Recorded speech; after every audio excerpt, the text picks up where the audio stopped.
ஷோஸ்ல நான் பக்கத்துல இருந்திருக்கேன். டிடி அக்கா இருந்தாங்க அப்படின்னா அந்த அட்மாஸ்பியர் ஹாப்பியா இருக்கிறதுக்கு முதல் காரணம் யாரா இருப்பாங்கன்னா டிடி அக்காவா தான் இருப்பாங்க. அந்த அட்மாஸ்பியர் அவ்வளோ ஹாப்பியா வச்சிருப்பீங்க. நிறைய தடவை அதை நான் அட்மையர் பண்ணிருக்கேன். உங்ககிட்ட இருந்து அதை கத்துக்கவும் செஞ்சிருக்கேன். சண்டையே போட முடியாத, யாருமே கிட்ட வர முடியாத ஒரு மலை அப்படின்னா என்னை பொறுத்த வரைக்கும் ஆங்கரிங்ல நீங்க தான்.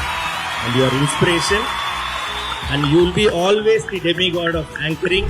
வருஷத்துல ஒரு நாள் கம்பல்சரியா ஒரு போன் கால் பண்ணிடுவோம் ரெண்டு பேருமே. அது எங்களோட பர்த்டே. ரெண்டு பேருமே ஒரே பர்த்டே ஷேர் பண்றோம். நானு, டிடிகா அண்ட் சிவகார்த்திகேயன் தான். ஸோ 3 பேருக்குமே ஒரே பர்த்டேட்டு. கிரே ஹேர் தலைக்கு ரொம்ப அழகா இருக்கும். ஒரு ஃபர்ஸ்ட் டைம் கிரே ஹேர் வைக்கும் போது நிறைய பேர் அதை பார்த்து அட்மையர் பண்ணாங்க. உங்ககிட்ட கிரே ஹேர் பார்க்கும்போது அக்கா கொஞ்சம் டே வச்சுக்கலாமே அப்படின்னு தோணும். ஆனா அதுக்கப்புறமேட்டு கிரே ஹேர் ஒருத்தவங்களுக்கு அழகா இருக்கிறத பாக்குறது